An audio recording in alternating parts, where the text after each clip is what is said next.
Here's an interesting story from Glasgow, and on the face of it, it's a cultural quarrel between an aging actor and a former First Minister, but at its heart is a question about the nature of art, identity, and misogyny in modern Scotland. Rupert Everett, once the darling of the West End and the Hollywood comedy circuit, has described Nicola Sturgeon as the witch who, in his view, ruined Scottish arts. She, in turn, has accused him of deeply misogynistic tropes. What might have been a mere celebrity spat has become a symbolic clash between nostalgia and nationalism, between artistic cosmopolitanism and cultural particularism. But Everett's line was very much I suspect, an amusing uh, incident. It wasn't a an attack in the political sense. Let's begin with him. His attack uh, is there. It's not only personal, but it's political, historical, and its own way deeply nostalgic. And I think his language is wrong. But he recalls a time at the Glasgow Citizen Theatre in the late 1970s, and the golden age of his artistic life, directed by the triumvirate of Philip Kraos, Giles Havergal, and Robert David MacDonald. I remember the Citizens Theatre at that time. I was down the road in St Andrews University, and I think perhaps a year or so later. And the Citizens was, he claims, a European theatre in every sense. Absolutely, I saw some remarkable theatre, and uncompromising, adventurous, globally minded. It produced radical adaptations of Proust, Brecht, and Jean Genet, performed at the Gorbals before audiences that were by turns rowdy, democratic, and culturally curious. And at the same time, it was producing vigorous productions of things like a Pygmalion, George Bernard Shaw. Everett's lament is that this internationalist spirit has vanished, replaced, he says, by parochialism. As soon as the witch Sturgeon came into power, everything changed in Scottish arts, and everything had to be about being Scottish. I don't think it was Sturgeon who caused that change. Just as I don't think that it was Humza Yousaf who presided over that change. Humza Yousaf's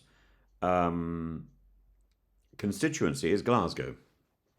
Everett's lament is that this international spirit has vanished, replaced, he claims, by parochialism, and that for Everett is the cultural tragedy. The once outlooking theatre is reduced to a kilted cliche, Scotland not as a European nation, but as a nationalist pageant of tartan trauma and lockdown poetry. It's a criticism that is echoed, if in less florid terms, by others. Mike Grieve, the head of Glasgow's Sub Club and the director of Nighttime Industries Association, recently accused the SNP of fetishizing kilts and shortbread at the extent of electronic and underground culture. Everett's arguments is that the politicisation of art in Scotland, particularly during the Sturgeon era, has led to a loss of ambition, of daring, and of universality. Nicola Sturgeon has responded sharply and succinctly in a social media post. She said, "What is it with some men who can't disagree with a woman without resorting to deeply misogynistic tropes?" And she has a point. To use the word witch carries connotations which are not merely political. Sturgeon, who has spoken openly about the volume of misogynistic abuse she has received, especially over her stance on trans rights, is correct to identify a historic pattern. When powerful women disrupt norms, they are often met with mockery, vilification, or witch hunts.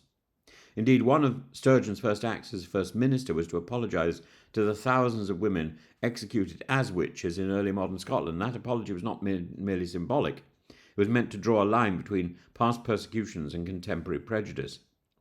To be called a witch by a man who once played Prince Charming is not merely ironic, it's dismal. And there's also the matter of truth. Despite the SNP's shortcomings, Scottish cultural policy has hardly been one-dimensional. Creative Scotland has funded a wide range of work, from Arabic Scottish jazz collectives to feminist drag shows. Films like After Sun, The Illusionist, and The Outrun have flourished under Scottish cultural investment, not in spite of it. The tax breaks that Scotland offers are a beacon for the creative industries. The Scottish arts are not a monoculture. If anything, they're more diverse now than in the so-called golden days that Everett romanticises. So what are we really debating? Not just a spat between celebrity and a stateswoman, but a larger contest between memory and modernity. Everett mourns a cosmopolitan theatre that shaped him. He misses the ambition of a Glasgow that dared to stage Proust in drag, Genet in the Gorbals, and Mozart in steel mills. But Sturgeon's vision, however flawed, has tried to create a national culture that speaks to a broader Scottish identity. That doesn't mean all work must be about being Scottish. It does mean asking what it means to make art in Scotland for Scotland at a time of deep political transition. The truth is, art cannot be apolitical, especially not in a small nation where politics and identity are so interwoven. And nor should it be limited by nationalism. The best Scottish artists, from David Grieg to Jackie Kay to Peter Mullen, straddle that line between the local and the universal. Rupert Everett's comment was foolish.